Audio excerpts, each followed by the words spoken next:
இந்த சேனலை சப்ஸ்கிரைப் பண்ணாதவங்க கீழே இருக்கிற சப்ஸ்கிரைப் பட்டனை பிரஸ் பண்ணிட்டு பக்கத்துல இருக்கிற பெல் பட்டனை பிரஸ் பண்ணிருங்க. Hi friends, welcome to Narayani Kalaikoodam. இன்றைக்கி நம்ம பார்க்க போகிற ரெசிபி அவசர முறுக்கு. என்னடா இப்படி ஒரு பேரான்னு யோசிக்கிறீங்களா? ஆமாங்க, அந்த காலத்தில் நம்ம தாத்தா பாட்டியெல்லாம் வீட்டுக்கு யாராவது வந்தாங்கன்னா விருந்தோம்பலுக்கு நம்மளை மாதிரி பேக்கரிக்கோ இல்லை ஸ்நாக்ஸ் கடைக்கோ போக மாட்டாங்க. யார் எத்தனை மணிக்கு வீட்டுக்கு வந்தாலும் சரி, உடனே வீட்டில் இருக்கக்கூடிய ஏதாவது பொருளை வச்சே ஒரு நல்ல ஸ்நாக்ஸ் பண்ணி கொடுப்பாங்க. இன்றைக்கி நம்ம அந்த மாதிரி வீட்டில் இருக்கிற பொருட்களை வச்சே ஒரு சிம்பிளான ஈஸி அண்ட் டேஸ்டியான ஸ்நாக்ஸ் தான் பார்க்க போகிறோம். இந்த லாக்டவுன் பீரியடில் பசங்க குழந்தைங்க வீட்டில் இருக்கிறவங்க ரொம்ப ஸ்நாக்ஸ் வேணும்னு கேட்பாங்க. கண்டிப்பாக அவங்க டெய்லி அதே ஸ்நாக்ஸ் பண்ணி கொடுத்தோம்னா சாட்டிஸ்ஃபை ஆக மாட்டாங்க. ஸோ அவங்கள என்கரேஜ் பண்ணுறதுக்கு நம்ம இந்த மாதிரி டெய்லி ஒரு சின்ன சின்ன ஸ்நாக்ஸ் பண்ணலாம். இது ரொம்ப ஈஸி, ஒரு 5 மினிட்ஸில் பண்ணக்கூடிய ஒரு ஸ்நாக்ஸ் தான் இப்போ நான் உங்களுக்கு செஞ்சு காட்ட போகிறேன். வாங்க வீடியோக்குள்ளே போகலாம்.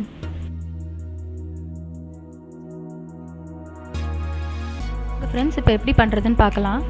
இதுக்கு முதல்ல ஒரு 2 கப் கடலை மாவு தேவைப்படும். 8 டேபிள் ஸ்பூன் கடலை மாவு, 1 கப் அரிசி மாவு, 4 டேபிள் ஸ்பூன் அரிசி மாவு, 1 டேபிள் ஸ்பூன் மிளகாய்த்தூள், பெருங்காயத்தூள், தேவையான அளவு உப்பு, அதுக்கப்புறம் டீப் ஃப்ரை பண்ணுறதுக்கு எண்ணெய். இப்போ எப்படி பண்ணுறதுன்னு நான் சொல்கிறேன் உங்களுக்கு. முதல்ல நம்ம எல்லா ட்ரை இன்க்ரீடியன்ஸையும் எடுத்து மிக்ஸ் பண்ணிக்கணும். நல்லா மிக்ஸ் பண்ணிவிட்டு அதுக்கப்புறம் கொஞ்சம் கொஞ்சமாக தண்ணி ஊற்றி அதை பிசைஞ்சு சப்பாத்தி மாவு பதத்துக்கு பிசைஞ்சிக்கணும். ஸோ ஃபர்ஸ்ட் நம்ம கடலை மாவு சேர்க்க போகிறோம். அதுக்கப்புறம் அரிசி மாவு, தேவையான அளவு உப்பு சேர்த்துக்கிறோம். மிளகாய் தூளும் இப்போ சேர்த்துக்கிறோம். பெருங்காயத்தூள் நமக்கு எவ்வளோ அந்த வாசம் வேணும் அப்படின்னு ஃபீல் பண்ணுறோமோ அதுக்கேற்ற மாதிரி பெருங்காயத்தூள் சேர்த்துக்கிறோம்.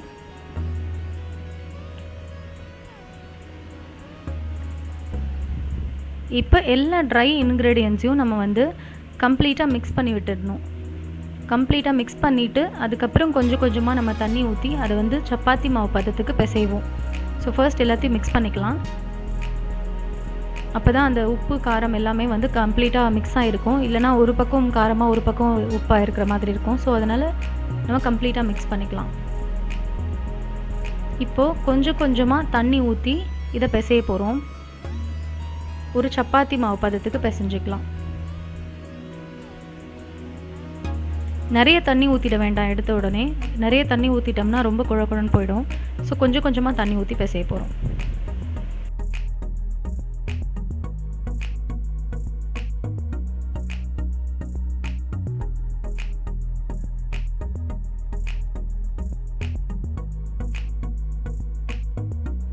பாருங்கள், இந்த மாதிரி ஒரு சப்பாத்தி மாவு பதத்துக்கு பிசைஞ்சிக்கணும். ரொம்பவும் தண்ணியாக இருக்கக்கூடாது, ரொம்பவும் திக்காக இருக்கக்கூடாது.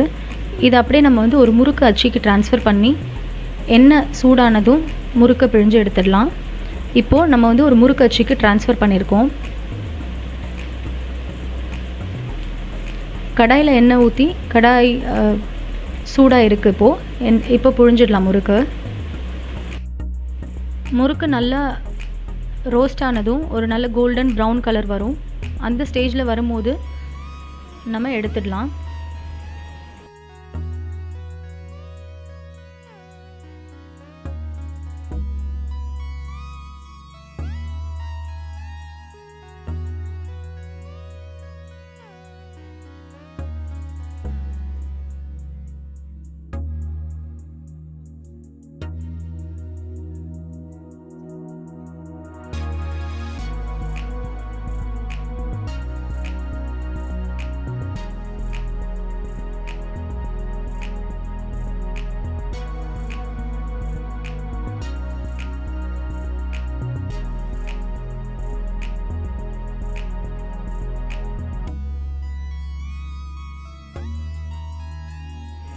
பாருங்கள், இப்போ நல்ல கோல்டன் ப்ரௌன் ஆயிடுச்சு. இப்போ முறுக்கை எடுத்துடலாம்.